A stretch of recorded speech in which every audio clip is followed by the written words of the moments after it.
là, on rentrait par cette porte et on accédait en fin de compte à la partie bistrot au rez-de-chaussée qui a été complètement dévastée. Et au fond, là-bas, c'était notre logement.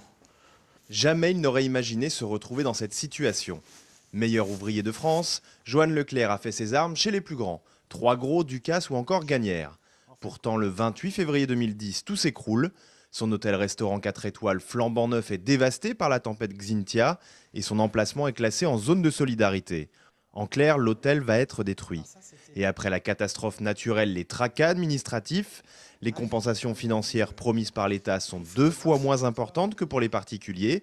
La perte d'exploitation n'est que partiellement remboursée par les assureurs, mais surtout, le fonds de commerce ne sera pas pris en compte.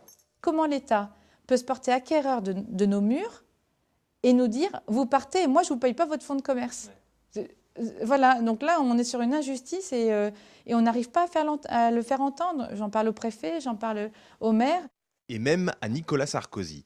Stéphanie multiplie les courriers pour obtenir gain de cause et pouvoir se réinstaller ailleurs, en sécurité, comme l'avait promis le président de la République au lendemain de la tempête.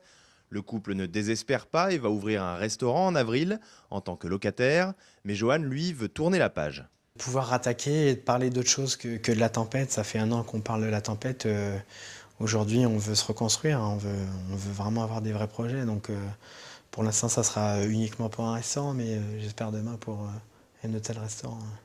À Étré, les propriétaires de 3 campings distants de quelques centaines de mètres de l'hôtel sont dans le même cas que Stéphanie et Johan. Les professionnels affirment être les oubliés de Xynthia.